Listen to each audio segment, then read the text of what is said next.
Ladies and gentlemen, please help me welcome on stage His Excellency Dr. Jean-Jacques Mbongani Mbanga, the Minister of Public Health, Hygiene and Prevention, the Democratic Republic of Congo, and Dr. Samu Keleso Dube, the Executive Director, FP2030.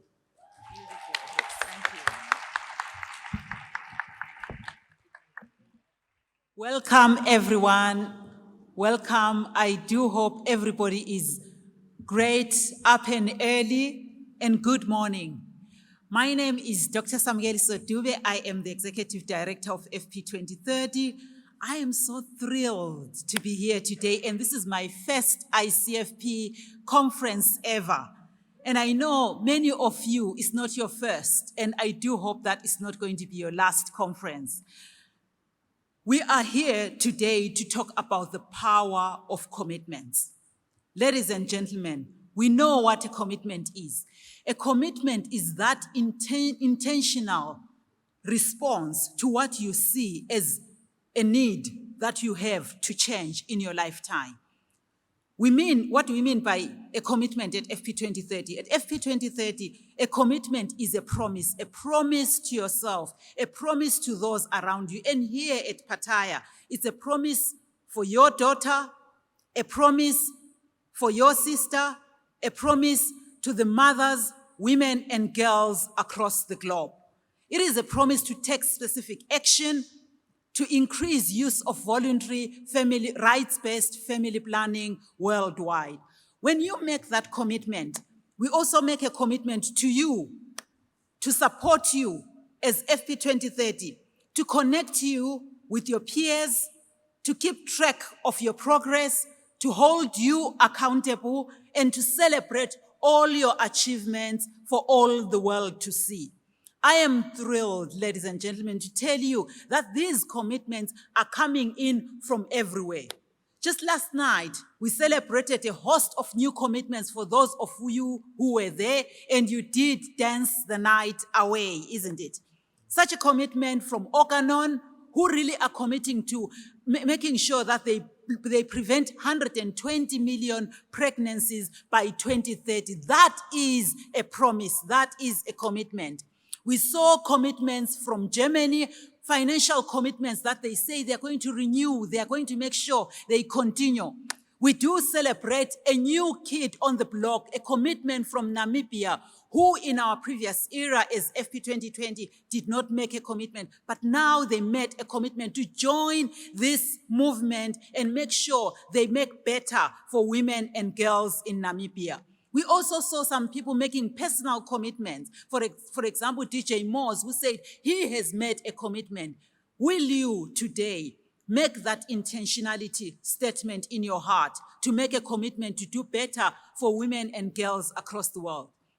We actively seek, ladies and gentlemen, and welcome relationships with everyone, with anyone interested in making an FP2030 commitment, from governments, from civil society, from private sector. We saw youth shining at this conference, faith-based institutions, and even DJs, as you saw.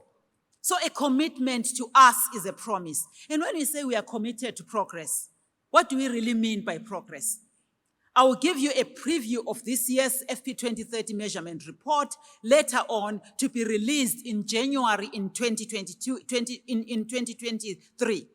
What did we see from 2021? We saw 357 million women using newer methods of contraception in low and middle income countries. For us, that represents 87 million more than in 2012 when we were first created.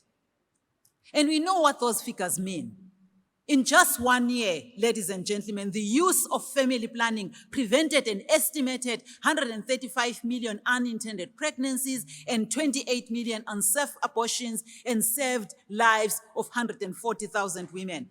You know what that means? It's not just numbers. It's women and girls. It's actually economic progress. It's many people who could make better choices for their women, for their daughters, and for themselves to make better in the world. These are important and impressive numbers. But in fact, Our goal as FP2030, our goal here at ICFP, our goal as a collaborative and as a collective should not just be measured in numbers. Yes, numbers matter.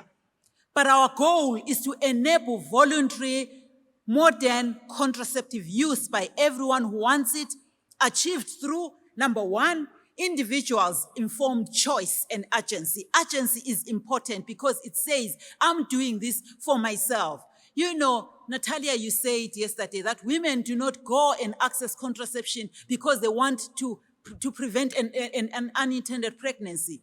They go because they want choice. They go because they want to rest their bodies. They go to access contraception because they want fewer children or they do not want children at all. Secondly, we want responsive and sustainable systems that provide a range of quality services and contraceptive choice. And importantly, for all of us here, members of parliament who may be here today, even those who are hailing from government, we wish we have a supportive policy environment to enable all this to happen. Ultimately, progress for us is going to be about doors that access to family planning can open. It's about how the ability to plan whether and when to have children is a fundamental right to the ability of women and girls to enjoy good health, pursue an education, and to participate fully in economic and social and cultural life. Some of you may ask, why am I passionate about this work? I'm doing it for my daughter.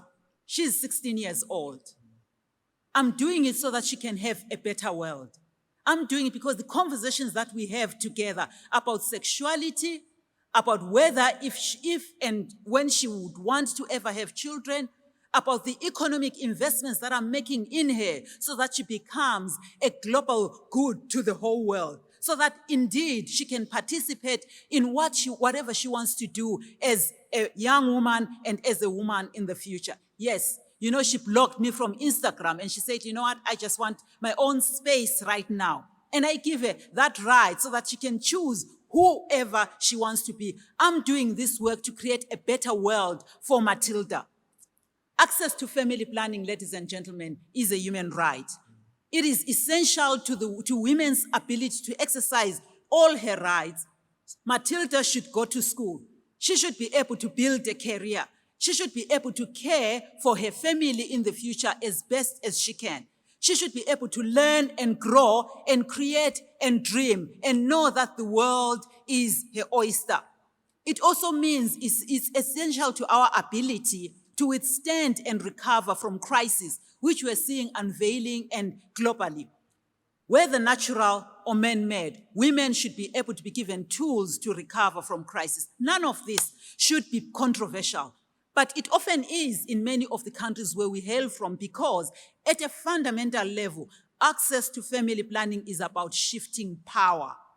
It is about expanding the ability and freedom of individuals to exercise power in their own lives. Why are we fighting this? To take that thought one step further, within our movement, progress also means taking intentional action to shift power. That's a promise that you should make for yourself. To that end, FP2030 has made an additional commitment. With our new organizational architecture, we are emphasizing community-driven country leadership, which is inclusive, equitable, transparent, and is operationalized with mutual accountability. And instead of that global secretariat that we heard previously, that did a great job, based in Washington, D.C., we are going to have 5 regional hubs, a hub in Abuja in Nigeria covering North, Central, and West Africa, in Latin America, in Asia and the Pacific, in East and Southern Africa, and the one in North America and the Europe hub. With this transformation, we are shifting power to where it belongs. It belongs to countries, it belongs to communities, it belongs to the regions that we know we want to serve. So a commitment to progress means a commitment to rise, to choice, to access, and to sharing this power, ladies and gentlemen. And ultimately, women and girls who are in the best position to define their own health, needs, and how to meet them. We know that family planning is not an end point, as I've said. It is an intersection. It is key. It is a key that unlocks so many developmental goals that I know we are all striving to achieve by 2030. Our goal is for each of you to see yourselves in this movement, everyone in the room, watching virtually, even those at the Climate Summit, which I do hope we organize better next time in Egypt, or those who are at the G20 in Indonesia. It's about how family planning becomes a glue that brings this all together. Ladies and gentlemen, together we can move mountains. And now I would like to invite His Excellency, Dr. Mbanda, to please share the commitment of the Democratic Republic of Congo. And you know, one of the first countries that I went to when I was appointed was to visit DRC. So I'm pleased to share this podium today. Over to you, Honorable.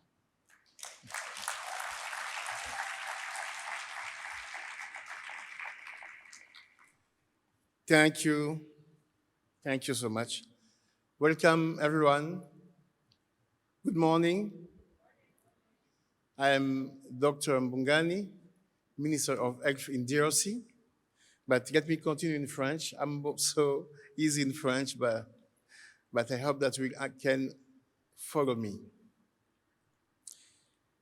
Mesdames et messieurs, distingués invités, à vos titres et qualités respectifs, la planification familiale est une priorité pour le gouvernement de la République démocratique du Congo, ainsi que pour notre président, chef de l'État, son Excellence Félix-Antoine Tshisekedi Tshilombo. La planification familiale est portée par le plan stratégique national, qui est aligné au plan national du développement sanitaire en vue d'accroître la prévalence contraceptive moderne à 30% d'ici 2030. Elle fait partie intégrante du paquet des soins de la couverture santé universelle. Ce plan met aussi un accent particulier sur l'augmentation à l'accès aux adolescents et jeunes au service de la planification familiale.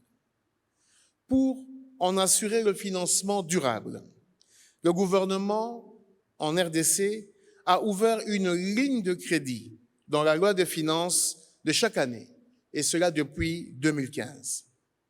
L'engagement pris par notre gouvernement est de décaisser chaque année au moins 5 millions de dollars dans le cadre de l'initiative Planification familiale 2030.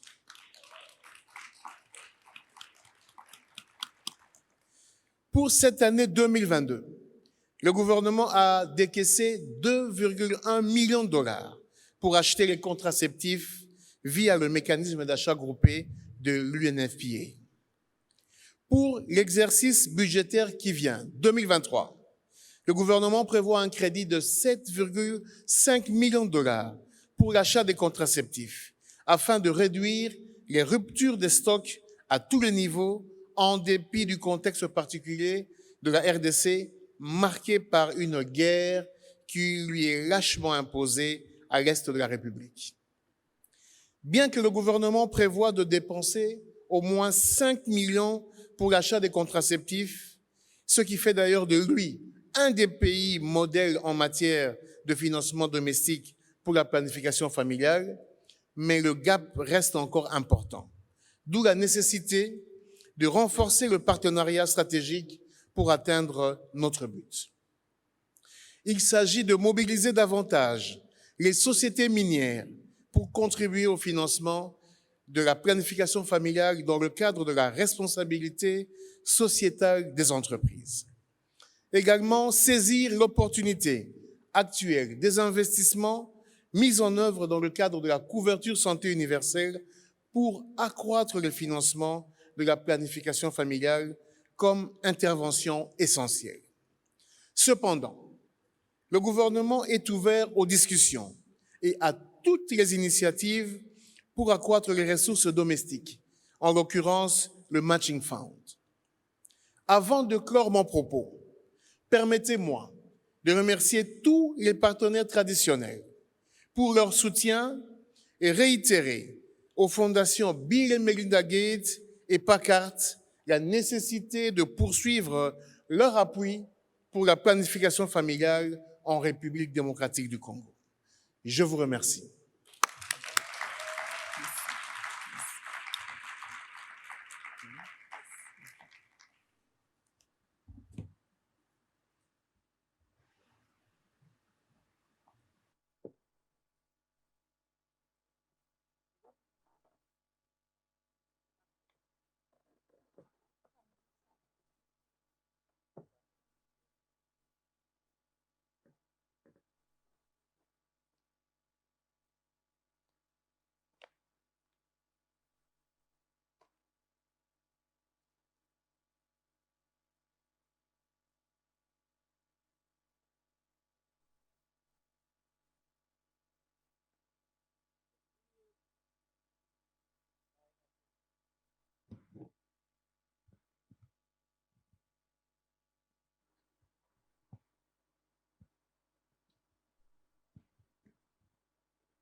Thank you, ladies and gentlemen, and thank you, Minister, for this. So FP 2030, as you know, devolved into a regional structure, and we did this so that we could shift power where it belongs most, in the hands of national and community leaders and decision makers. As I said before, one of my greatest highlights has actually been to see young people and the people who know their countries and community best coming in to not only participate in FP 2030, but make personal and institutional commitments to make this movement work. This structural change that we embarked on is only one piece of a larger promise to better put national leaders and advocates in the driver's seat of this global architecture and partnership. The family planning movement, ladies and gentlemen and colleagues, must better diffuse power. I know there have been many sessions that have been talking about power, and for us, we know that the movement needs and could do better if we devolve power in an honest way. In the way we host meetings, large or small, in the way we fund organizations in low, middle, and income countries so that they are sustainable, so that there is flexible funding, and in how we structure our large international organizations to stretch power away from one central headquarters. I've seen the work that some organizations like MSI, like IPPF are doing to devolve that power, and some of our supporters like USAID who are doing great work to make sure localization works. And I refer to the power shifting conference that happened before the official conference started. I would love in that dialogue and in the heart of this localization to invite our panelists, Dr. Anu Kuma, who is the president and CEO of IPAS. And I recall, Dr. Anu, the document that you wrote about power shifting. I really reference that in everything that I do. Mariba, who is the director of the OPCU. She hails from Senegal. She is in the trenches. She's making things happen, and we really love how she really emboldens the issue of power shifting. And Dr. Atul Gawande, who is the Assistant Administrator for Global Health at USAID. And indeed, as I referred, USAID is doing a lot to make sure that this power shifting agenda is realized in the regions. And I'm going to start with you, Anu. You have adopted a new leadership model. Could you please tell us what went into making these changes and where you are in that transition? Thank you. Thank you so much, Samu, for having me. And I'm really delighted to be here to be able to share some of the experiences at IPAS. So since I became president and CEO of IPAS, I've really been thinking a lot about power and equity, and also white supremacy, and how that has permeated everything that we do, and really everyone in the world in so many ways. My own personal and professional experience as an Indian American has certainly led me to reckon with with aspects of racial injustice, and make the links between racial injustice and gender injustice, which I think are really quite paramount. So I started to think about how deeply rooted many of our institutions are in racism, in patriarchy, and how we can shift those ideologies. So what we've embarked on is a process to make IPAS an anti-colonial organization. So what do I mean by that? Thank you. What we mean by that is to really shift and share power across the IPAS network, rather than holding it in any central body. So a bit similar, I think, to what you're suggesting as well, Samu, for FP 2030. We're talking about redistributing resources, human and financial resources, towards countries and people and the people that we serve. And we're talking about fostering ownership and autonomy across the entire network, but also amongst partners. And this all hinges on a management approach that we've adopted called shared leadership. And it's affirmed by one of IPAS's core values of interdependence. So practically what that has meant is that our offices have taken a great deal more authority and responsibility, and our US staff, of which there are still many and are very active and committed and dedicated to our mission, have taken a step back. And we're learning and we're practicing as we go along. It's a journey. IPAS is actually going to be turning 50 next year. Yeah, and so as we're learning, we're going to continue to move into this power shifting mode. But I just want to mention that one of the really important learnings that we've had is that it's very important to work individually as well, and to think about collective and cultural change that we can make within organizations, and not just structural change. There's a lot of things that we need to learn, that we need to unlearn, in order to be really successful in shifting power. And at IPAS, we're really practicing what we're calling horizontal leadership, and learning how to have new ways of working with each other. Thank you so much, Dr. Anu. She said shared leadership. Have you heard of horizontal leadership? And how is that working so far? What results are you seeing? Well, so I'm seeing an organization that's quite motivated and energized. You mentioned transparency earlier. Transparency has emerged as a really important value and something that we're practicing. So in things like budgetary decisions, we're sharing who is making the decision, how the decision is being made, why it's being made, and we're sharing that across all staff in the organization. We're seeing, we have been liberated in some ways from being tethered to geography. So when we're recruiting for staff positions, we're recruiting from the world. And so that's opened up a huge talent pool for us. And so positions that might have been formerly held in the United States are being occupied by staff and individuals from all over the world. Our countries are also shifting. So our IPAS Latin America office has created a leadership team, which includes a cross-section of staff from the organization.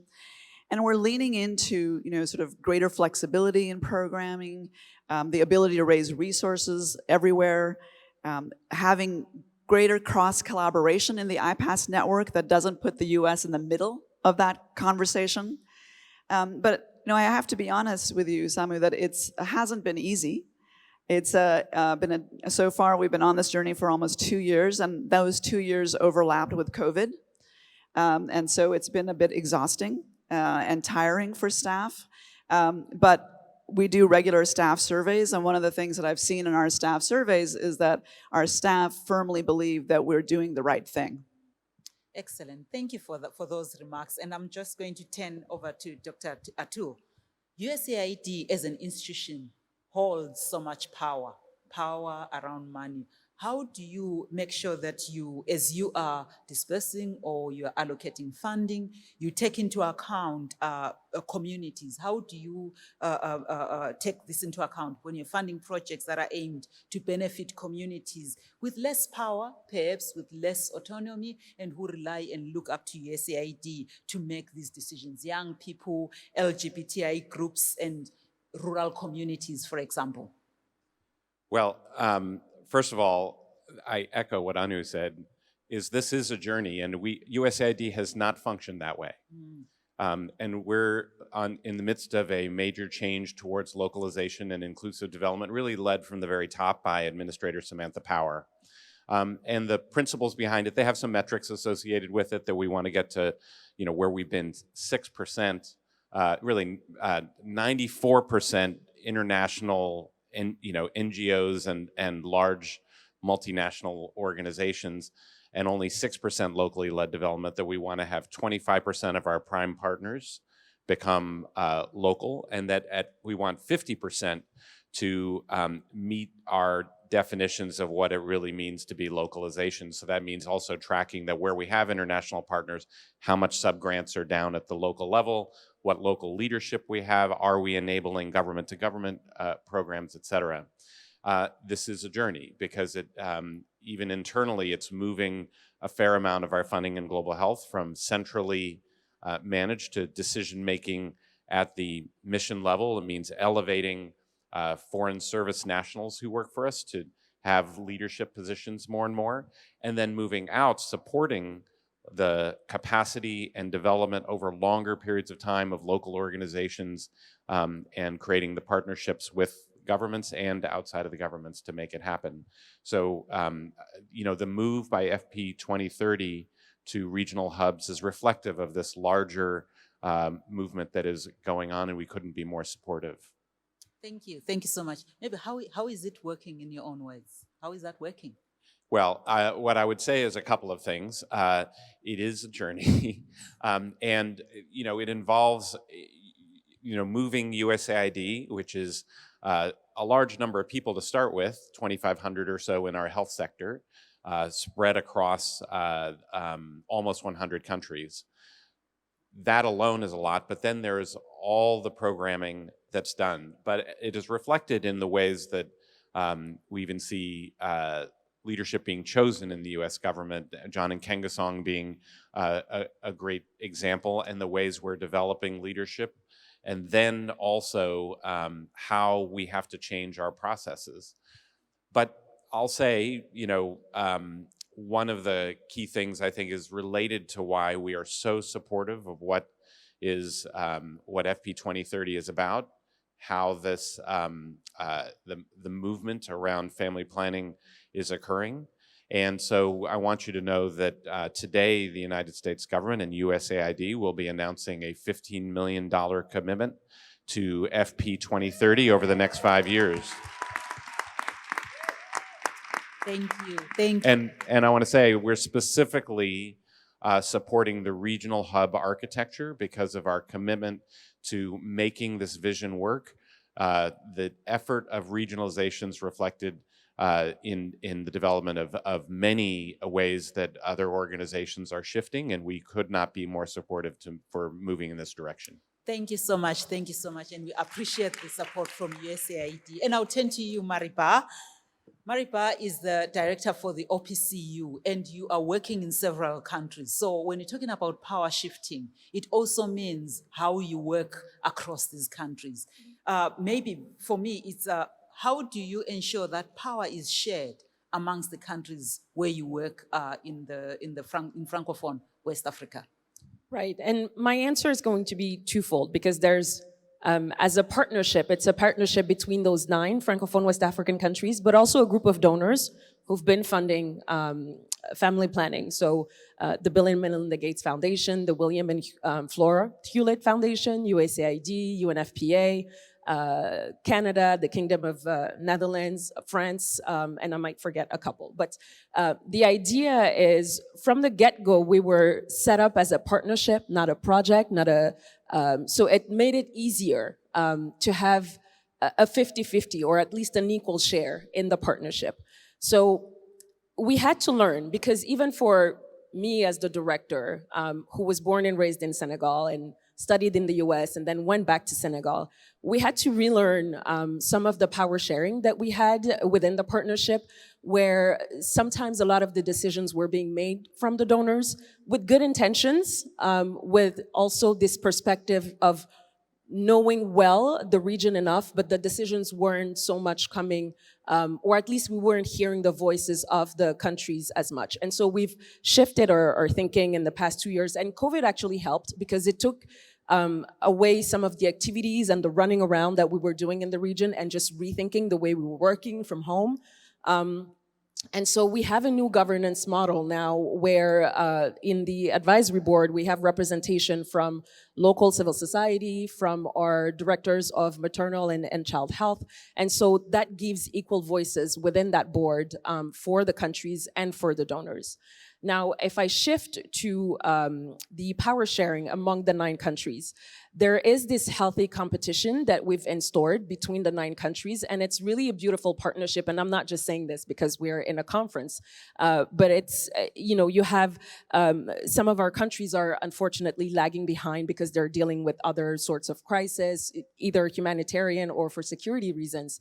And so it's actually the countries that have been able to reach their goals and objectives who are trying to share lessons with the countries that are lagging behind. So there's this healthy competition at the end of the year, understanding who reached their objectives, how and what are the best practices and high impact practices to actually get there, and helping each other with lessons learned within the region.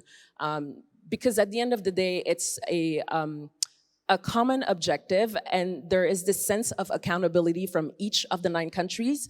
And one of our guiding principles is equity in terms of achieving those results. And so our objective is not just to surpass the 6.5 million additional users, it's that every single of the 9 countries are able to reach their objectives. Thank you so much. And I will come to numbers a little bit later, what you've achieved there.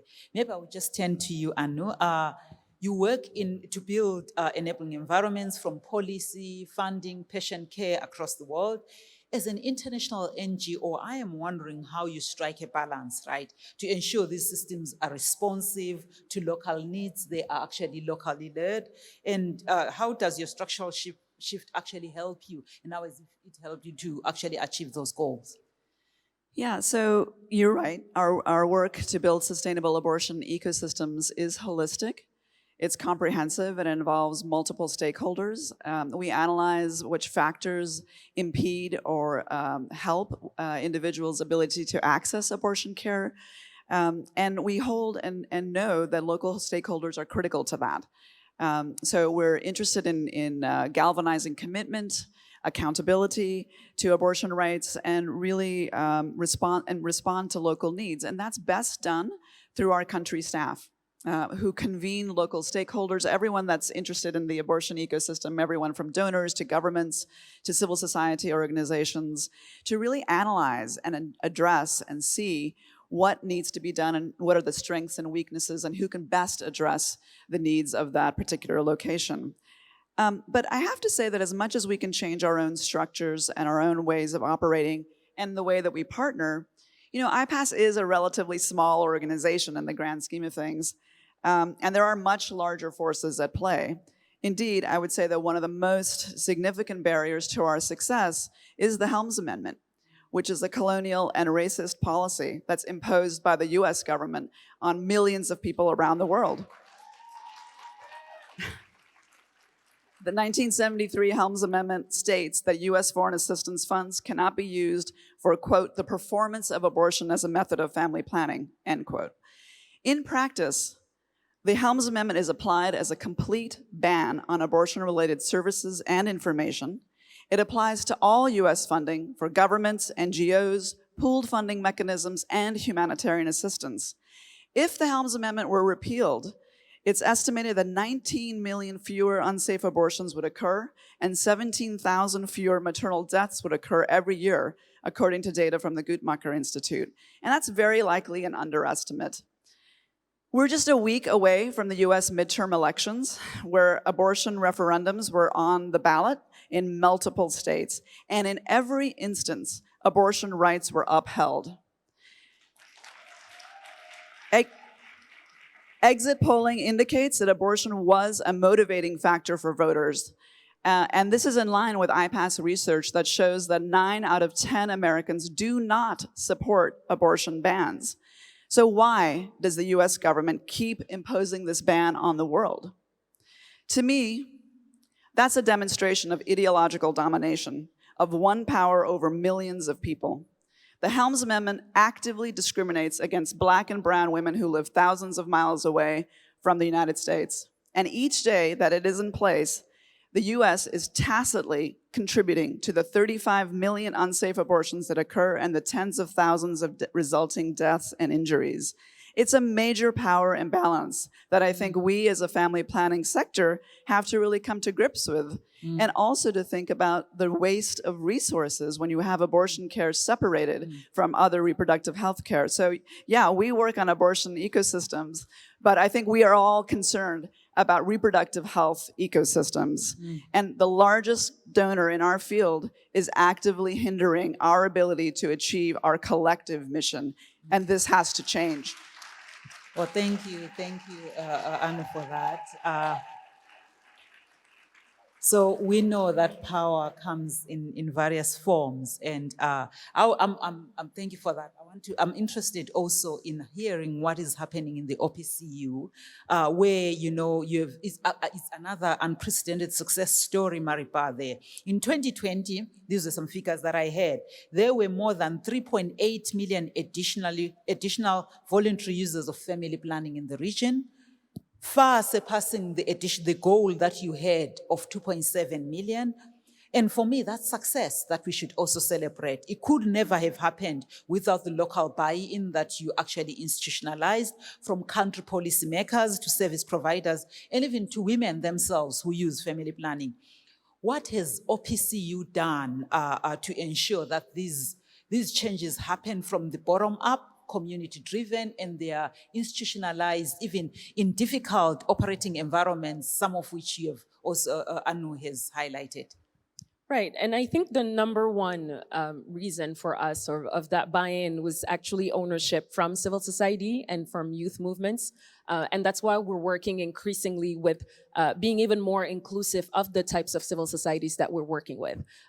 So, for example, being more inclusive and taking into account people living with disabilities, for example, and also reaching out to the harder to reach living in rural areas. So civil society and youth movements buy-in. The other point also is, at least as far as the Secretariat is concerned, a lot of our action and most of the activities that we have and lessons sharing is actually with our directors for maternal and child health. And I don't know if they're in the room, but they're doing a fantastic job bringing in information from the ground, from the communities, and making that into policies. And so one of our big switch in recent years is to build locally based organizations in terms of research, because we realize that a lot of the research is being done internationally. And so what we want is for that research agenda to be able to feed into some of the decision making that these policymakers are doing. And so all of that is locally grown. So local research agenda with local research institutions, civil society, youth organizations, policymakers as well. And so in the partnership, I think one reason the glue really took on early on is because even all of the donors that we're working with are working under the leadership of the Ministry of Health and not the other way around. When the partnership started, a lot of the donors and a lot of the implementing partners were going their separate ways, replicating very often some of the same work in the same regions. And so being able to have that strong and stronger leadership from the Ministries of Health and from the directors for maternal and child health, and having these costed implementation plans as advocacy tools, as resource mobilization tools, as an evaluation process also, is one way and one process that we used, and that really helped have this leadership from the Ministries of Health being followed by donors and implementing partners. Thank you, Maripa. Thank you for that. And maybe one last one to Atul. And you know, despite some of the challenges that you are talking about, the USAID, under the leadership even of Samantha Power and previously, you've really maintained that funding for family planning, which actually is great. I wanted to just understand a little bit the philosophy. So you focused on how you have done it, and then the why you continue to do it. And obviously, we really, ladies and gentlemen, are grateful for the support that, you have just spoken about previously. Well, so happy to talk to that. I'll also just say briefly, in response to what Anu had brought up, that understand the world that we're functioning in. I spent almost a year not being appointed and blocked from my confirmation because of my pro-choice views, and know exactly how difficult and contentious, even with the remarkable shift in the politics of abortion, that is a very important direction that things have gone, but understand how difficult and contentious these issues remain. And I just want to say thank you. Keep pushing us, keep pushing the country, and over time, things continue to change, and we've seen how the ground changing beneath us as we have seen. Second, I'll say about why we do this work. It is every single person's story here, and it's part of that localization agenda as well. These are individual stories. My story, my children are now grown up, but our first child was born with a congenital heart defect.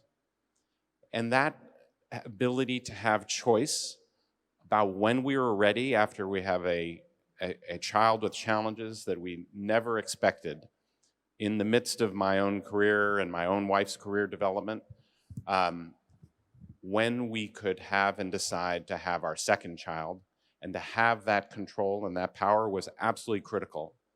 With the third child that we had, my wife developed eclampsia and spent days in intensive care. And we needed those choices and those options to decide what happened from there as well. Now, what options were available to us were not the same as the options available in the world and the kind of care and treatment we got.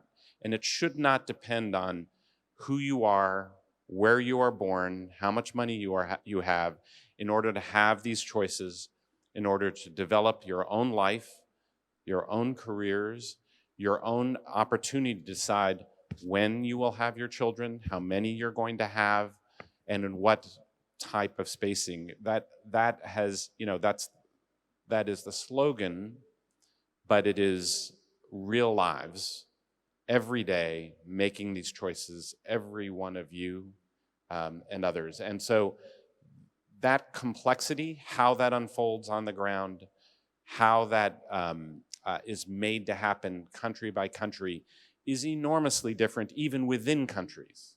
And for that reason, we want to push the decision-making to become regional, and then to become local, and to become partnership with very much the people whose lives are affected. But at the same time, that does not mean we cannot make global goals. And what this international conference is about is the idea that we can set global goals, we can ignite energy around the world, we can achieve incredible scale, but grapple with and provide for the complexity of the reality of the communities where all of us live and work. Thank you, Dr. Atul. And ladies and gentlemen, you see, even though we are afraid, fear is good for survival, as doctors. But fear should not paralyze us into inaction. So we are seeing people who are acting out of personal volition, making choices to leave the US and go to Senegal so that you could serve in the countries where you work. Mariba, thank you. Dr. Atul, that personal story, that for me is, I can do better for the world because I've experienced this, and you make those decisions at USAID every day. Thank you. Dr. Anukuma, when you are saying policies, if only they shift, we could see more for women across the globe, around choice, around agency, around more for women. Ladies and gentlemen, my esteemed panel, and thank you for listening. Everyone, everywhere, deserves the right to decide if and when to have a child. Without access to family planning, many other development goals are at risk. Women cannot stay in school, find dignified work, or sometimes even care for children they already have if they have no control over the timing of their pregnancies. The Family Planning 2020 Partnership worked hard to expand the use of family planning with some major success.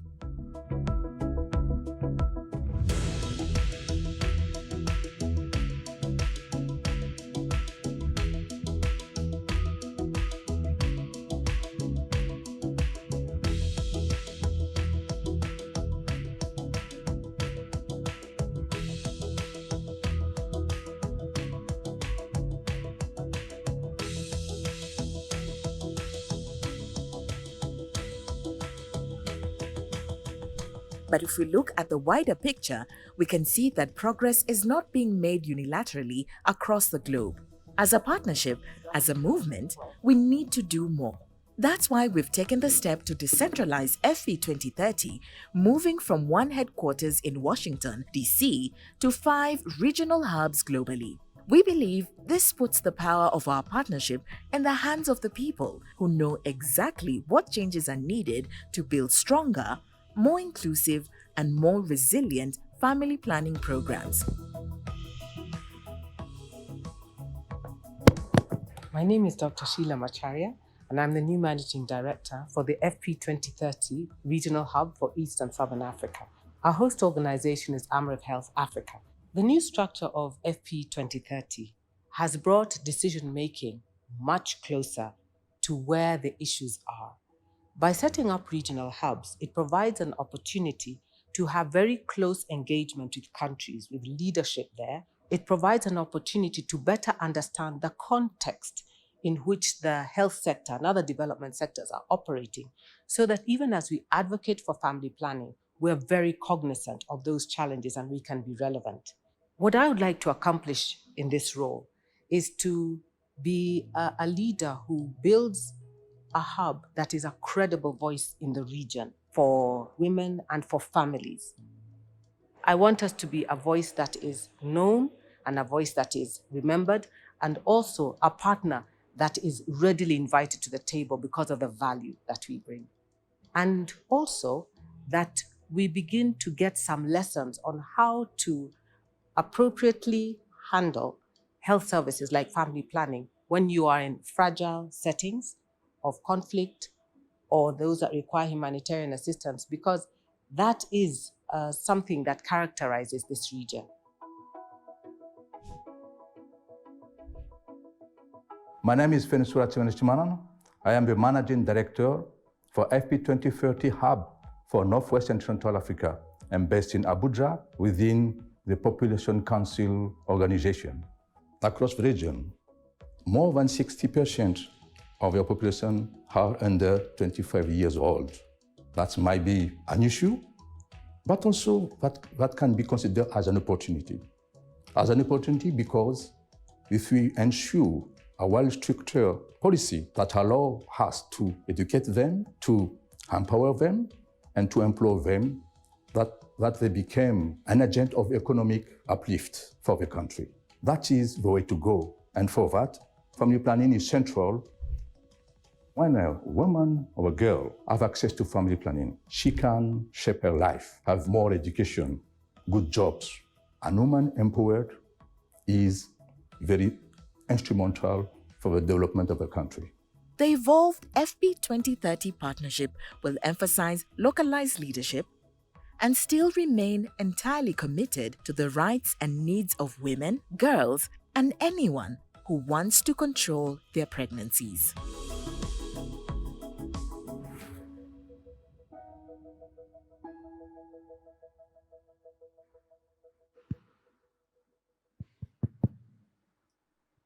Good morning, everyone. Good morning. My name is Evelyn Opondo. I work for the International Center for Research on Women as the Africa Director based in Nairobi, Kenya. It's a great honor to be moderating this panel on human rights, a framework that's very critical for this discussion and a framework that we have not focused on as much as we should. Human rights identify the quality of life that we each can expect to enjoy. They define the value and the worth of each person and their relationship to the society. They endow communities with holistic insights of how we are all different, and yet we all yearn to belong in a community in dignity with each other. They have been described as the banks of the river where life flows freely and where, when the floods arrive, people who know and own human rights can strengthen the banks to revert the floods and maintain freedom. It is my hope that this conference serves as that source for strength for all of us and that we will protect human rights. All persons deserve the right to make informed decisions about whether they will have or when they will carry a pregnancy. But too often, when we look at the programs that we make on family planning across many countries in the world, we find that these programs only serve the biggest populations and not necessarily the populations that have the highest need or the greatest barriers to access. In this panel, we will look at some of the barriers and we will better center the needs of people who may have a clear need for family planning but have a harder time accessing it, whether because of stigma, because of policy, because of affordability, or for whatever other reason. The question is, how do we ensure that each one of us can access quality family planning services and information, and that it will be available to all of us that need it, it will be accessible, and it will be acceptable to all of us.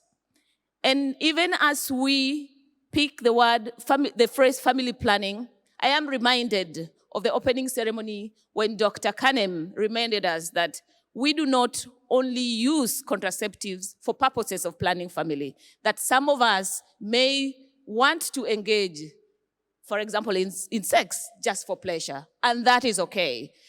And therefore, even within this context, we appreciate where we are coming from.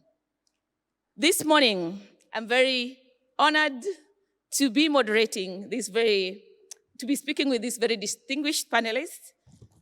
I want to welcome Dr. Natalie Kanem, who is the Executive Director of UNFPA.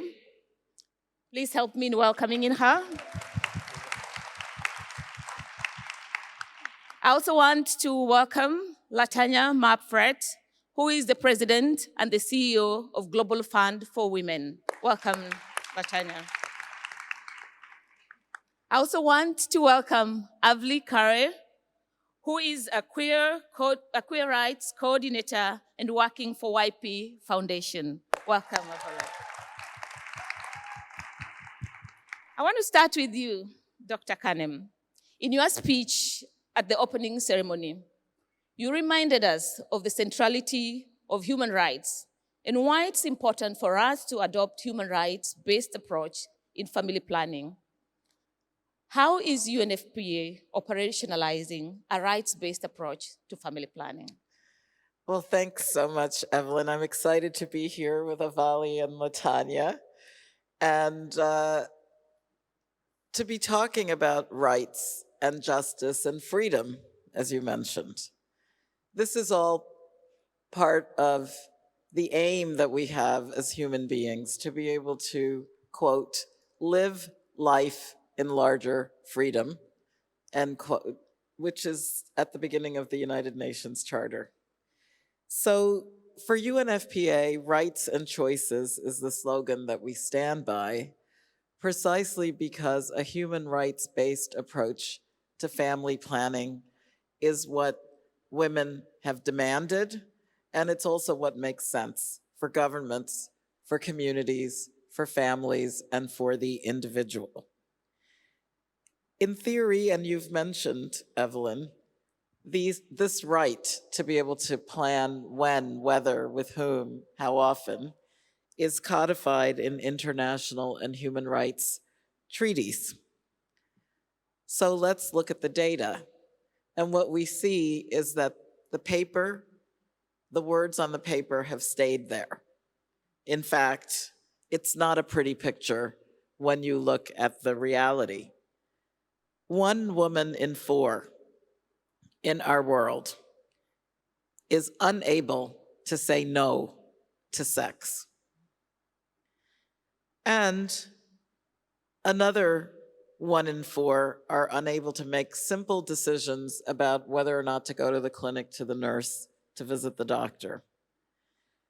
There are other consequences because in 5 countries, there are still laws on the books that prevent women from accessing contraception without complicated consent processes, right?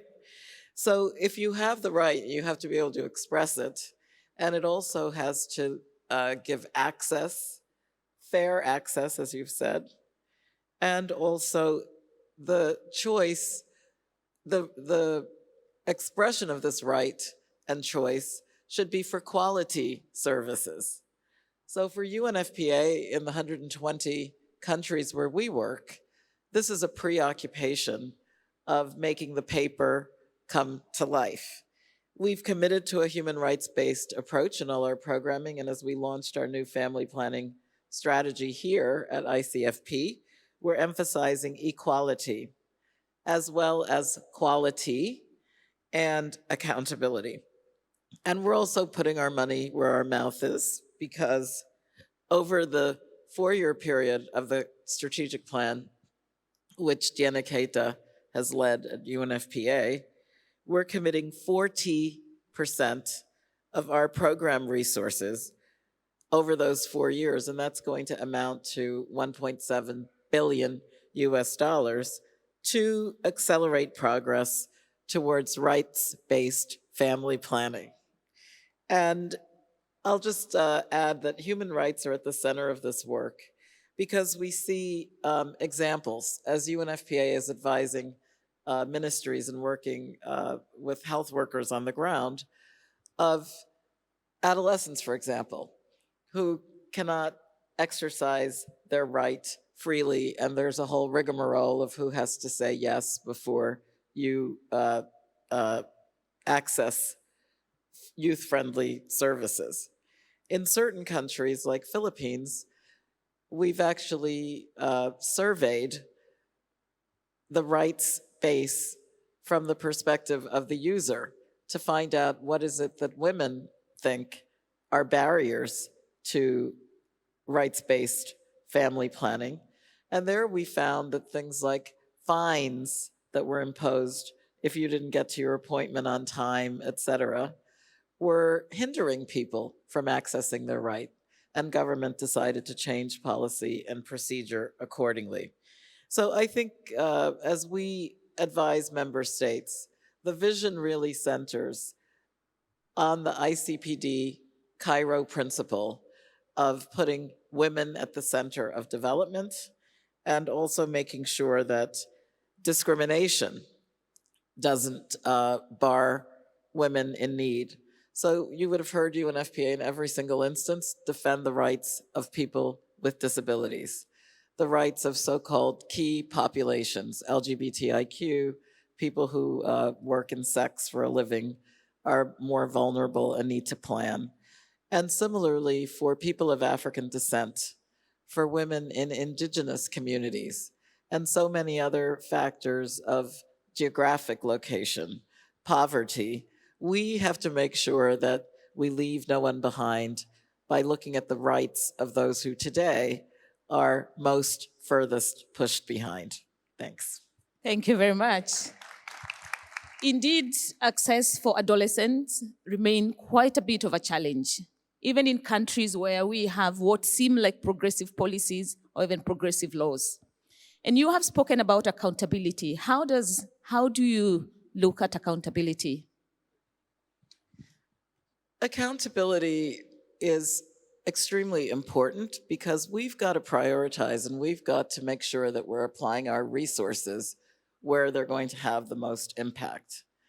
To assure accountability, it is most important, first and foremost, to ask the person who you believe you are helping what they think. And I think in the previous panel, we heard examples of that type of power sharing, and also making sure that we regularly ask questions and adjust accordingly. Right now, even yesterday, when we announced that the human family now has 8 billion members, a lot of the anxiety there is to make sure that investments, especially in young people in this extremely youthful world, are planned and accounted for appropriately. So for the instruments of financial accountability, there are procedures, but for the instruments of assessment of what we would call user satisfaction, let's admit that we still have a long way to go. Not only on the instance of method mix, but in terms of research and development of new methodology, we come back to the rights-based approach, because right now contraception is woefully expected to be in the hands of the woman. And if SDG 5 on gender equality were real, there would be as many methods for males to take their responsibility as there is for the woman who is going to carry that pregnancy or make decisions about sexuality. So I'm very encouraged, and I think it's great that young people are large and in charge during our ICFP, because changing human relations and changing patriarchy is part of the task that's in front of us.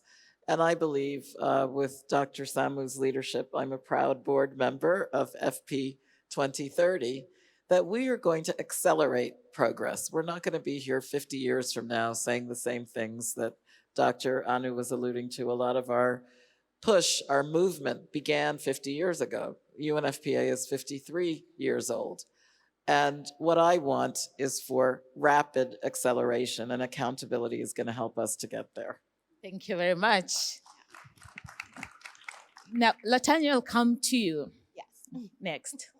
Now, during this conference, we've had a number of sessions where we have looked at the funding landscape. We have looked at what we are doing right, what we are not doing so well, and we've heard from a number of organizations, particularly in the Global South, speaking of how they do not feel very included in a lot of these processes.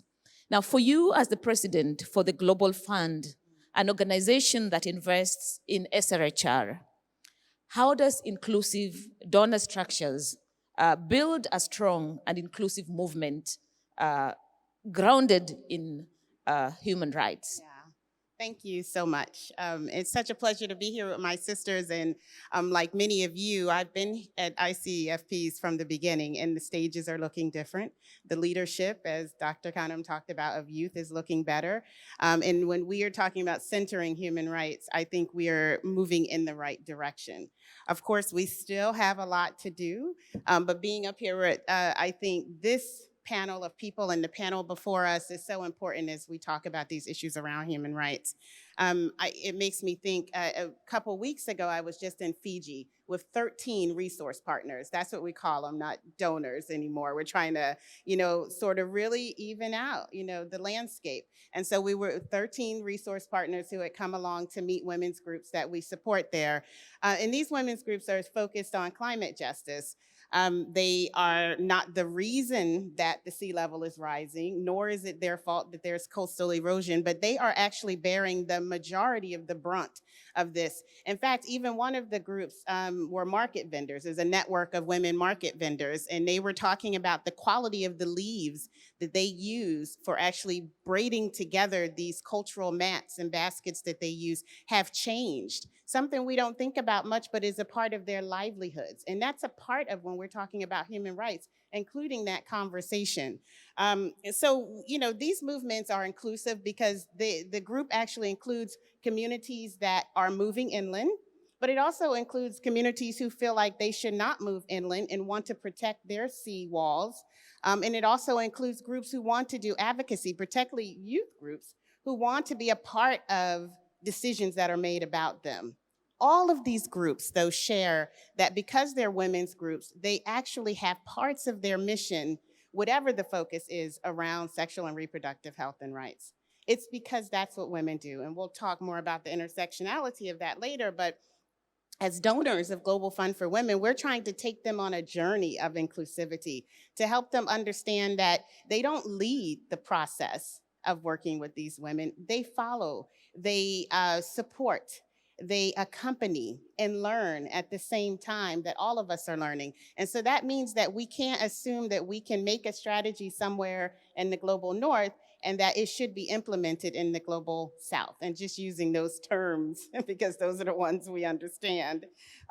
But it means that we have to actually ask them what their priorities are. What are their indicators of success? How do they want to see all this unfold? And then we have to be able to support them. At Global Fund for Women, when we think about inclusive movements and how we support donors in that journey, that we have to really think about tools like open source movement capacity assessment, movement mapping, to actually show up for social movements at the time that they need us with the resources they require to get the work done. And so, you know, I don't want to just be like thinking about the surface level of how we all talk about this, but really it's the how we show up for these movements and these women that is so important to me. I think most of us here have heard the very dismal account of, you know, less than 1% of all overseas development assistance goes to local women's groups.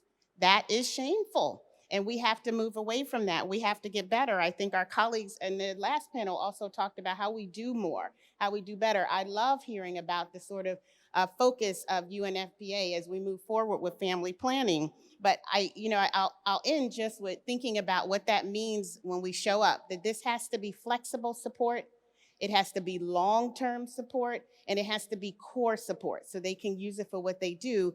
And we have to trust that they're going to show up for their communities the way they have been, punching way above their weight for centuries. We have to know that that's going to happen, and we have to support them to do that. And that's if we're really looking for transformational social change. Thank you. Thank you.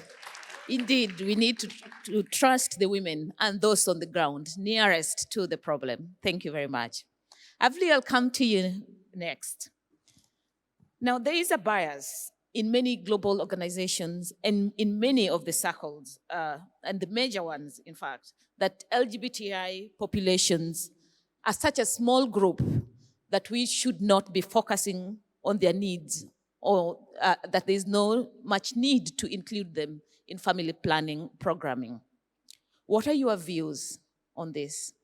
Okay, thank you, Evelyn, for asking that very important question. And I just wanted to begin my response by saying that I'm sure that there are some of you in the audience who already know we have the Global Trans Awareness Week going on right now. So having this conversation in the context of that is extremely important. And I wanted to shout out to every trans and queer young person in the audience right now at ICFP, who is pushing the envelope of family planning and ensuring that all young and trans people are also at the center of all family planning and SRHR discourse, and not just women. So a big shout out to that.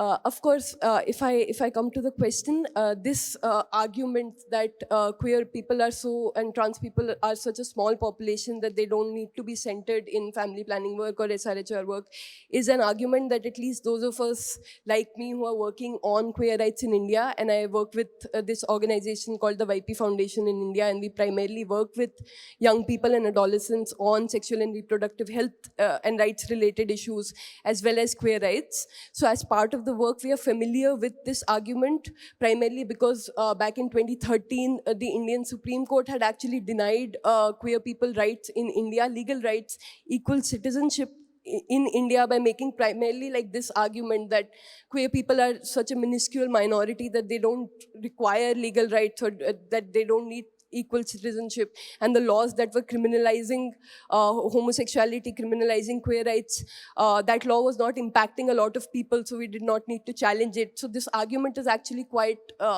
it's not novel, but of course it's extremely flawed, because I do believe that the ability to access rights should not be predicated on the number of people that exist in a community, and should not be predicated on what kind of community it is. That everybody, no matter of what sexual orientation they have, what gender identity they have, and as well as other forms of marginalization, deserve access to inclusive health services, deserve their ability to access their SRHR. So I definitely believe that if we claim that we want to leave no one behind, then that really means that even if there's one trans people or one queer person who's being left behind in the movement, then we're not doing enough. So that is certainly important. At the same time, I just wanted to end by saying that when we think about making family planning inclusive, when we think about making SRHR services inclusive, it's very important to begin by ensuring that there's evidence that speaks to what really are the experiences of queer people and trans people around SRHR, around family planning. It's important to ensure that we are advocating for inclusive policies at district level, state level, national levels that kind of speak to the SRHR of young queer and trans people. And at the same time, it's very important to ensure that all our programming on SRHR, our programming on family planning is sort of addressing all young people in all their diversity. So I think that's important, yeah. Thank you very much. And what would you say is the status of evidence at this moment? What do I think the status of evidence is at the moment? So I think that there definitely is progress being made. Just the fact that at the ICFP this year, we have multiple sessions that are speaking to queer rights and to family planning, and how both these issues need to be spoken about at the same time. But of course, I feel like even within the queer population, mostly SRHR programming evidence that exists is usually around HIV prevention for either gay men or trans women. But the other groups in the queer spectrum, queer women, non-binary persons, trans masculine persons, trans men, like they are often left out of the evidence that currently exists. So that's the work that I'm also actually doing at the YP Foundation, is just making sure that trans men and trans masculine people's SRHR is addressed and is spoken about. So I think that that is definitely, like, there's progress to be made, even though we've already started sort of walking towards that goal. Yeah. Thank you very much. Now back to you, Dr. Kanem. How do we ensure that in our world of 8 billion, we expand access to underserved populations while respecting, protecting, and fulfilling their rights? Yeah, I'm very excited about the 8 billion. It gives us a chance to talk about our work in family planning in a different context. It also gives us a chance to reassert something that Latanya put on the table, which is that climate and population only go together because those who are victimized by climate change are not the affluent who are creating the greenhouse gases. And so we have to be quick to spring to the defense of human rights yet and again. It's not the number of people on the planet. It's actually how we share the resources, which are very skewed towards inequality right now. So for UNFPA, of course, data as the population fund right now, we're scrambling to help a number of countries who had to delay census in 2020 because the pandemic really had a huge effect on that, and it seems to be going well enough.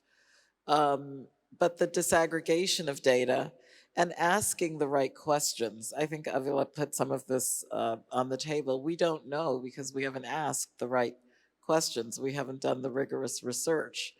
It's not the number of people affected either, because if you're in a minority community, like an ethnic minority, analogous to what you were saying about LGBTIQ plus rights, it's not because you're a small community that you should be ignored. So we do have to seek disaggregated data and ask the right questions in order to be able to succeed in accessing underserved populations. We also have to be a bit creative because sometimes it's distance or geography that makes services more difficult to deliver. But these innovations that allow us to do things remotely, that allow us to equip and train people within communities to deliver services. For example, training non-doctors, non-nurses to do implants, like a community health worker. This is one of the answers that we have to look at and rigorously evaluate and then implement so that we'll be able to access harder to reach populations. Back to the right spaces that you introduced initially, Evelyn. The partnership issue is really crucial. Solidarity in resources and investments is really crucial. Our research, which we did this year to look at how investments in family planning pay off, show that for every dollar that you invest in family planning and maternal health, you're going to get back 8. So we have to be better advocates and in our partnerships insist on doing things that are rational and evidence-based and rights-based. So I think on every count, the excuse that it's too hard to reach someone who's furthest behind has to be dismantled, and we have to make a commitment that if something is important, we're going to prioritize it. And that's the approach to partnership that I believe we need to develop. Thank you. Thank you very much. Latanya, looking at the Global Fund's gender justice framework, how are you integrating family planning as part of an intersectional gender equity movement? Thank you so much. And Evelyn, it's such a good question and it's dear to my heart because when I first joined the organization, I had this privilege to ask the experts.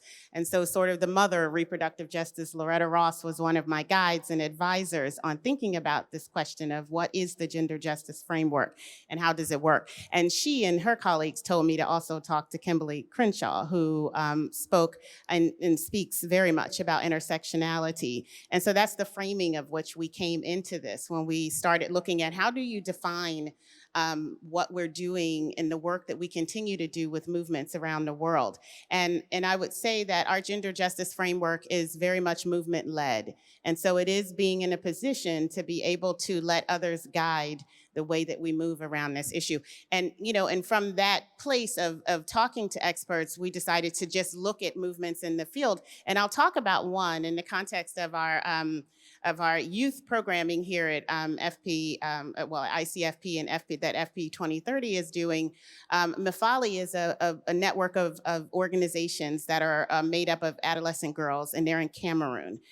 When we first met them, when I came on board in 2019, they were very much focused on bodily autonomy, sexuality, education, and that was the work they were doing.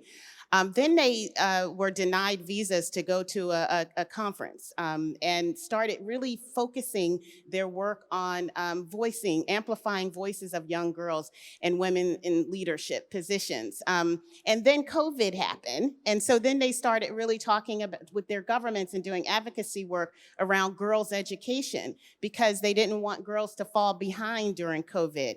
And now they're starting to really adjust their work towards climate justice and what that means in Cameroon and West Africa. So you see, movements are not monolithic, right? They don't work on one issue, and it's not in their DNA to just sort of put their headdresses on and keep moving in one direction. In fact, they pivot and they're agile to what's happening around them, and that's what we see, and that's how we've defined gender justice in order to be able to work with all of these movements to be able to do that. This is just an example of how you engage at that level. And so gender justice has a much broader, I think, intersectionality identity than most of us would probably give it credit for, how it's actually being led by these movements and how those decisions and definitions are coming about from women and girls all over. And why? It's because they're experiencing this overlapping degrees of discrimination and oppression that won't allow them to just focus on one issue. And so, whether it's racial justice, trans and queer justice, immigration justice, or climate justice, they're all intertwined, and they all fall under this definition that we're using at Global Fund for Women for gender justice. And we as partners and allies have to center those that are the most impacted from these discrimination. And it means then that we have to have programs that center women of color and those women of color everywhere that are experiencing these discriminations. And I think for all of us, I implore us to think about resisting to set up those silos. So it's not just a health program. It's not just a sexual and reproductive health program. It's not just a family planning program. It's all of that. And we have to show up and support in all of those areas if we really want to get at the areas around health, education, and so many of the other emphasis that we have in our overall programs. And so when I think about family planning, I think about this conference and the moment that we're in. I am, very, very much thinking about the definition of gender justice and the lenses that we have to look through in family planning in order to meet the equity and equality goals that we have and hold ourselves accountable for those goals. Thank you. Thank you. Now, back to you, Avali. There's a wide breadth of LGBTI competence and sensitization across not only the family planning movement, but also across varying country contexts. How do you walk the line where you have a conservative government, but the official policies are somewhat progressive? How do you balance this, and how do you work within that context? Okay, thank you, Evelyn, for asking that question. It's an interesting question. I might not have the most accurate answer, but I can try to sort of respond to it based on the work that we do at the YP Foundation. I think in India as well, the policies that exist for young people that are progressive in nature, oftentimes there's not a lot of information and knowledge that exists amongst young people about those policies themselves. So just part of the work that we do is ensuring that young people are equipped with the information and knowledge they need to sort of navigate these policy system structures and ensure that they have the information and capacity to sort of advocate for any kind of like policy related changes at the, national level, at the state level. So part of the work that we do is just making sure that those policies become accessible to young people, because implementation is often the issue even when progressive policies exist. So that is the gap that we sort of try to address. The other part of it is, of course, making sure that the policies themselves are informed by experiences of young people, and making sure that young people are represented in these kind of like policy spaces, in the rooms where these decisions are made about young people and about their lives. Just making sure that this is where we have the foot in the door, and representing all young people's unique experiences, diverse experience, and centering that is important. And I feel like this is the work that we continue to do, and hopefully this will sort of help us in keeping that balance intact. Yeah. Thank you very much. Indeed, we have talked about climate justice and the need for us not to work in silos. We have talked about the need to emphasize equality, equity, and accountability, and need for more evidence so that our policies are informed by evidence. Thank you so much for your time, and thank you all. And now we will hear from the new commitment makers. Thank you very much.